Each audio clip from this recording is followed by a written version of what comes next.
Greetings and salutations, friends. My name is, of course, Charles Q. Banks, and I'd like to welcome you back to another discussion video on the subject of Elden Ring and the recent gameplay trailer that came out. 15 glorious minutes of gameplay that we saw, and it was indeed glorious. It was delicious, as you can see. Of course, this is a phone capture of a TV, so it's not going to look as good as the actual gameplay trailer was, but it did look superb, at least in my opinion.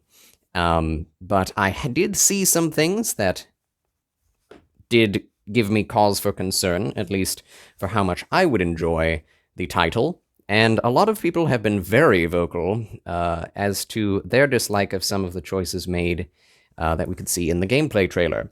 So let's get more into the specifics, shall we? I did do a video just giving my impressions and somewhat analyzing what was actually in the trailer, what was actually shown, but I never went into really in-depth into what I like about it and what I don't like about it, and how the overall community is reacting to it. So, let's get into that. So what does Elden Ring seem to do good that has never been done in a Souls game before? We'll do the pros before the cons. So the first thing I would say is the open world. That is what Miyazaki is the most proud of. That's what the development team is probably spending most of their time on, obviously, and it is the selling point of the game. The open world is absolutely gorgeous. It has lots of verticality, and lots of variety, it looks like. We have swamps, we have water areas, we have forests, we have castles, ruins, etc. We have yet to see snowy peaks or anything, but there are multiple biomes, and they seem to be keeping those different biomes pretty close to the chest so far. The gameplay trailer did not seem to venture very far beyond the starting area, as far as we know. We don't know exactly where all of this takes place, but it is all very, very good looking. The color palette is absolutely gorgeous. I prefer this color palette to Dark Souls 3. I did think Dark Souls 3 had a rather monotone look to it, in terms of the color choices made. This has a lot more blues, a lot more reds, a lot more greens, a lot more golds, and it's a much more saturated look to it, which I prefer to monochrome to the extreme. It's absolutely beautiful look, and I will enjoy exploring every single nook and cranny of this game and see every color palette that is there. Some areas look more green, some areas look less. So that's good. I've always wanted an open-world Souls game. The Souls series is my favorite series of all time, and Bloodborne is my favorite game of all time. But those games all have an issue, which is sometimes you have to backtrack. And the backtracking, once you've gone through an area, is rather boring. Bloodborne is less so like that, but you will be running across very wide, giant, epic-in-scope areas that are very linear. And when it's linear and there's just nothing going on and you just have your 2 feet to carry you, the game gets extremely boring. Dark Souls 3 is especially guilty of this. Dark Souls 2, just as guilty almost. At least it has a lot more enemies to it that you can fight. That could be a con in itself. But, yes, the open world, the color palette, the look of the game in general, the art style, gritty realism, medieval fantasy is my heart. I love that. I would like to see more Victorian Gothic stuff, but Bloodborne kind of satiates that for me. I do hope to see that from more artists and more developers, but Elden Ring is not in that direction, but medieval, gritty realism in fantasy is one of my favorite things, as well as the Nordic inspiration. It seems to be very, very well influenced by Old Norse mythology. We have runes involved, we have rings. Lord of the Rings is my favorite fantasy intellectual property, so it's not surprising that this would look amazing to me. So I've always loved that about it. We also have crafting. That is another new thing that is going to be very interesting, and it could definitely be a good thing and a bad thing, but we'll get into the cons later. It is a good thing in that there's a lot more exploration and a lot more reason to pick up items In Sekiro, there were tons of items. Too many items, in fact. Such an expansive list of items, and yet none of them seemed to do much. Some of them seemed to do nothing. And really, that game is for min-maxing, outside of the main gimmick of parrying. And so those items, for those of us who are very casual, never would really use any of them. There were definitely uses for them, but you could play through the entire game and beat it without using a single item, and that's what I nearly did before I quit. Let's not get into that whole story and debacle. But, so there is the crafting system, and I went and looked into the crafting system, and it seems to be quite robust. You can, from even the gameplay trailer itself, craft quite a few things, and like sleep darts, as you can see here, that's why this guy slumps over, because he used the sleep darts or sleep arrows. You will have to hunt beasts, so probably eagles that we see in the trailer will be hunted for actual materials and crafting materials. You probably won't have to do any of that in order to progress the game, which is nice. Options is good. That is one of the, if not the most important thing to me out of a video game, is player choice. What you allow them to do in terms of role-playing, fashion, how you approach something, whether or not to use the items available, and all that stuff. It's gorgeous what they're allowing us to do. And crafting will definitely facilitate more of that open world freedom that we have from other open world games. Crafting can be very fun. It can also be very tedious, but we'll get into that later. So the open world travel, being able to ride a goat horse and jump up sheer cliffs is incredible looking. I've always wanted to ride a horse in Dark Souls 3 because, like I said before, Dark Souls 3 can have very long, very empty, open areas that you're just trudging through, and upon first inspection, it's amazing doing that. It's awe-inspiring, this huge place, and I can run all over it. That's amazing. But then you have to backtrack through it and go back and forth because you died again, and you have to run through the same giant expanse again. That is not fun, to me.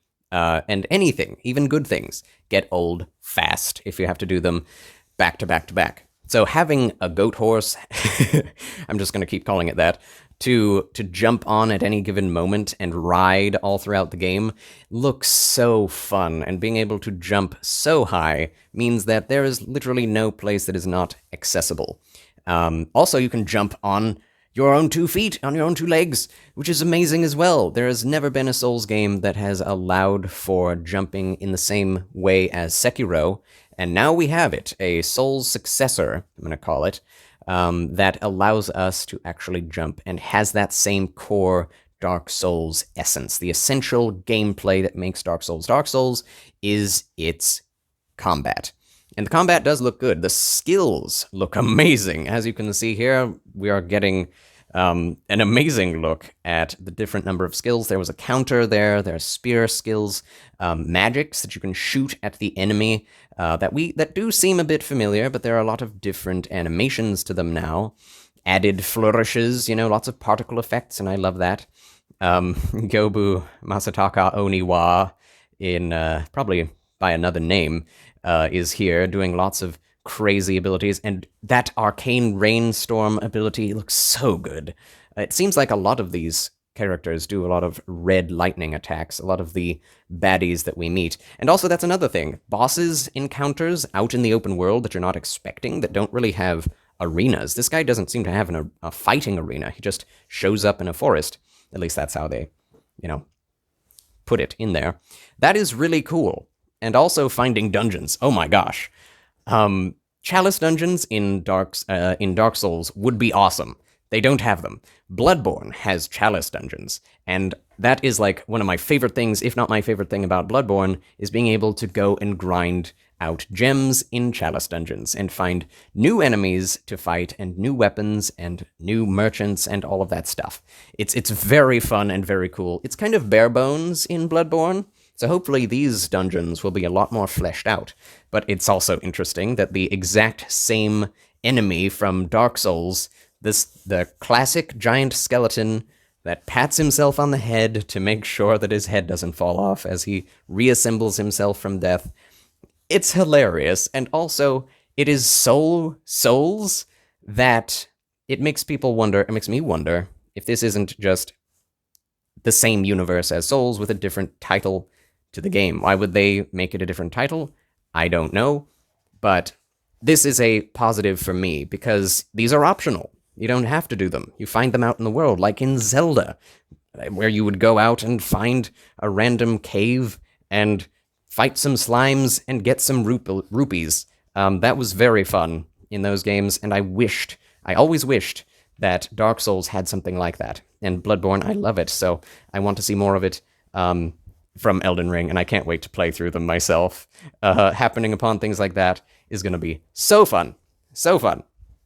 So the stealth is also, as we saw before, a new thing in the Souls series anyway. Not new in Sekiro, but it does look to be very Sekiro-like, and it looks very powerful. There are lots of different things you can use to your advantage. Backstabbing, of course, is a thing. Jumping and plunge attacking is back, which is always fun. And it seems to be very strong due to the amount of craftables. You can craft very powerful items, arrows, ranged attacks, out of stealth. Seems very strong. Very strong. Maybe some Skyrim stealth builds coming in. Who knows? Another thing is, Dark Souls has always had some great voice acting and great actors, and it seems to be par for the course in this gameplay trailer, so I'm looking forward to that. Also, what is the deal about covering the eyes of the level-up characters? The female level-up characters? I don't know. It's just an interesting observation. This looks amazing. I love the color design, man. The fact that this is in a storm and it's kind of green, kind of like the Shrine of Storms in Demon Souls, perhaps even a reference, I don't know, but that's all cool. So level traversal is going to be a lot easier. Fast and fluid combat is definitely a big thing. There are going to be more skills available than in any other Souls game. There's probably going to be every skill that has ever shown up in a Souls game with extra skills added on top. And they want to make you focus on these and to use them all the time. They use them throughout the entire video. Every time there's an encounter, they use these skills, which hopefully means that we will be able to use them and that they will actually be good. It looks like that is going to be the case, so there's no reason to be concerned about that necessarily. And it's, in the end, it's like Dark Souls. To me, that is a win. Seeing a lot of these animations be the same as Dark Souls, it just makes me happy inside, because it's my favorite series. Now, if you don't like Dark Souls 3, if you don't think the animations looked good, then there's a lot to dislike about this trailer. That much is certain. Because, at least for me, I can relate to that due to the fact that Dark Souls 3 has such a high, and here we're getting into the cons. We have officially entered con territory as this guy gets trashed. But Dark Souls 3 was always a bit too difficult to me, because it focused more on player skill rather than build or stats. And I'm a big RPG fan. I love MMOs, I love the stat and scaling system. The XP idea is really engaging to me. A metaphorical way of showing in a video game that you have actually gained experience and skill without actually having to be experienced and skilled makes me very happy. It makes my life easier when I play a game and my character is getting really strong and I don't have to really do a lot other than spend time in the game that I like. And I hate to say it, but I'm just not very good at Souls games. I'm not. I'm a casual player, but I'm very hardcore in my enjoyment of the games. I have gotten good to a certain degree, but I am definitely never going to be able to do a Soul Level 1 run in Dark Souls 3. And if this game is anywhere near as difficult as Dark Souls 3, I'm going to have a lot of trouble getting through it. I will. I will get frustrated. I hope I don't rage quit at it like I did in Sekiro, because I'm never returning to Sekiro. Sekiro was the last straw that broke the camel's back. I'm not coming back to a game that is that repetitive and that difficult. So hopefully, and I've heard from Miyazaki that it shouldn't be as difficult as Sekiro because there will be lots and lots of ways to approach different things, lots of different builds that are available that will be viable, lots of weapons that you can use interchangeably at any given time. The fact that you can jump on towers and things means you could probably skip whole boss encounters or, mini boss encounters or enemies, things like that. So that is good. I do feel like there may be a bit more accessibility to this game than previous Souls games, but that may also be a bad thing, because if it is more accessible, people are going to be like, where's the challenge? Where's the challenge? Because a game without challenge at all is just a movie, basically. And why would you play a game if you can watch a movie? Of course, there are people who love movie-like games. Telltale games, Telltale series is very popular. But, I may be in the minority of people who just want sheer gameplay mechanics. And this game does have a lot of those, apparently. Maybe too many. That's another possible negative concern, is that the Souls games have always been very simple and therefore elegant in their design. R1 for light attack, R2 for heavy attack, L2 to parry, L1 to shield, and circle to dodge. That is all very simple and straightforward, and that's really all you need to know in order to beat Dark Souls. There are people who never figured out how to upgrade their Estus and beat the game, who never wore armor and beat the game.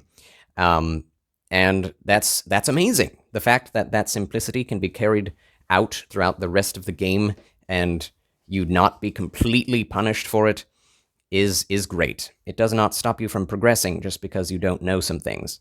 And I hope that's the way that this game is, but there are so many systems. The crafting. We're getting back to the crafting.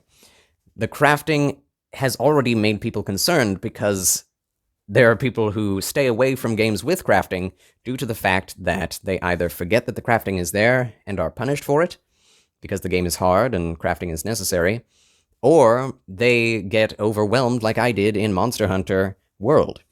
I'd never played Monster Hunter before, and coming into a game with so much crafting, so much time spent in menus, I got overwhelmed and I stopped playing it. I think a lot of people had that experience with Monster Hunter World, and a lot of people may have that experience with Elden Ring. We'll see exactly how complex it is. With the number of skills available, I can't imagine how it wouldn't be overwhelming. Hopefully not like Path of Exile. That has the same issue. But, again, that could be a positive for people who want extremely deep gameplay. But that is a concern for those casual players that exist, such as myself. So the high skill floor could be an issue as well. I've already talked about that. The old school graphics. Now, this is the other thing that is very much like other Dark Souls games. The fact that it doesn't look that much different from Dark Souls is exciting to me because I know it's going to be as good as Dark Souls. That much is certain. But a lot of people have been complaining about a lack of originality in animations, in gameplay style, etc. And FromSoft outdid themselves with Sekiro and Bloodborne, making a game that was fundamentally similar, had a lot of the same, that used the same freaking engine for Bloodborne and Sekiro and Dark Souls 3. And so there are similarities there, but they made them so distinct with such different gameplay styles. Like, Sekiro is not an RPG. Bloodborne is. Sekiro has crazy traversal. Bloodborne does not. And they wanted something new with this game entirely. And a lot of people do. But we're not going to be seeing something entirely new. We are going to be seeing a combination of Sekiro, of Dark Souls 3, possibly even Bloodborne experiences that FromSoft has had, will have an impact and an influence on what we will see here. I'm seeing far more Sekiro and Dark Souls 3 in this than anything else, and a lot of people are complaining about the Dark Souls 3-ness. Not a lot of people are complaining that it looks like Sekiro. There is a Mortal Blade move in this trailer. I don't know if I will be able to find it, but nobody is seeming to have a negative view of that portion of it. We have lots of different skills from Dark Souls 3, but I've seen a couple that are specifically Sekiro-like. Now, the spirit system is also something that we haven't seen in Dark Souls that could be a positive. But again, it could add to the complexity and overwhelming nature of the game. I like the idea, though. Kind of necromancer-ish. Now, here it is. He blocks, tanks it, and uses a mortal blade animation. The blood splatter effect looks almost the same. The way he readies the sword is just like a katana and drawing it up and to the right. Same animation. Now, I don't have a problem with this. I am actually used to the way that FromSoft has always done these things, which is they reuse animations and they reuse assets and they reuse areas even and bosses, etc. from other games. And I kind of like that about them. It's a quirk of FromSoft that makes it very self-referential.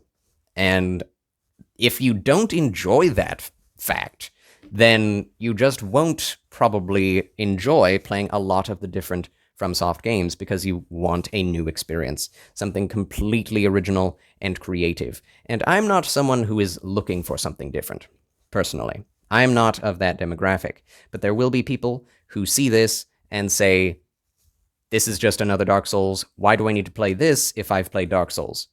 And the answer is you don't. You don't need to play this. Nobody needs to play this. It is for entertainment only, and you can choose to play what you want. This game looks good to me, doesn't have to look good to you, but graphical fidelity has never been something that FromSoft has been after, and even they are still technically a AA group, even independent from some standards, and I do believe that that is something that is important to FromSoft and important to their games. If they stop being independent and become a AAA developer and shake hands with Sony, something will be lost out of our universe that we will never be able to get back again. And I think these graphics are very FromSoftian. The fact that Demon Souls came out earlier this year does put this game to shame. But the whole point of Demon Souls Remaster, or Remake, was to make Demon Souls, a game that was 10, 12 years old, look next generation. That was the point, to bring it into the next generation. This game is going to be out on all consoles, as well as PC. And for that to happen, and to also look like Demon Souls Remastered, that would take more funding than Sony gave the Blue Point people, because Demon Souls was made for PlayStation 5 only. This game is not. So I'm okay with this being a giant overworld, a giant game with slightly less graphics because of it. I am okay with this being a PS4 generation game that can be played on the PS5. And I think a lot of people need to understand that part of it. That, FromSoft has never made a next-generation game.